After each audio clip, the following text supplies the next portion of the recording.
The history of Newcastle Emlyn Castle begins in 1240 CE, when Maredudd ap Rhys Gryg built a timber, earth and ditch construction.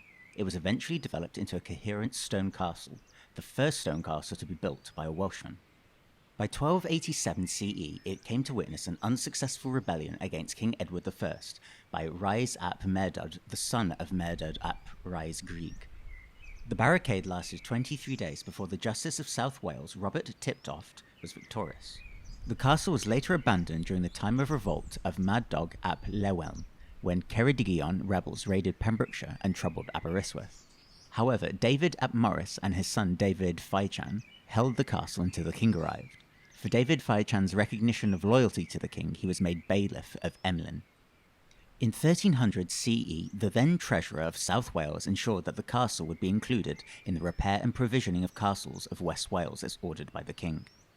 By 1312 CE, the successor to the throne, King Edward II, built a new hall costing £50, or £57,619 in today's money.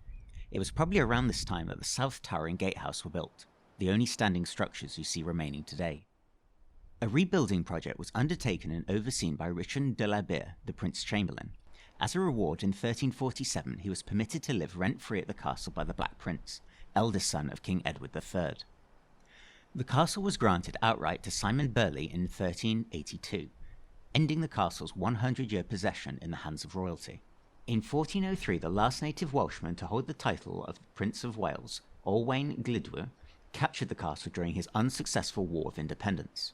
It was then swiftly taken back by Sir Thomas Carew. Gruffydd ap Nicholas, with the help of the Earl of Pembroke, returned the castle to Welsh lord ownership in the mid-1400s. Ownership passed down Nicholas's family line, and in 1485 his descendant, Rhys ap Thomas, repaired and reconstructed the castle as a place of residence. Rhys ap Thomas's estate and castle were passed to his grandson, Sir Rhys ap Gruffydd, in 1521. Who 9 years later he was tried and executed for plotting a rebellion, allegedly with King James V of Scotland, against King Henry VIII of England. As a result, his lands, including Emlyn, were confiscated and ownership reverted back to the English crown, where it remained for over the next 100 years. In 1644, the castle was a royalist stronghold during the English Civil War. It was one of the last castles to hold out for King Charles I. It was eventually taken by parliamentarians, and then royalists retook it in 1645. After further fighting and keeping the parliamentary forces at bay for a fortnight, eventually they overtook the castle in 1648 and blew it up with gunpowder. Much of the stonework was used by the townsfolk to build their houses. The site was later turned into gardens in 1843, which it remained until the late 1900s.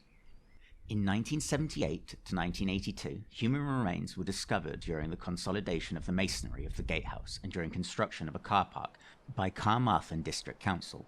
Finally, in 1993, further work to the car park revealed the south wall of the chapel and 5 burials.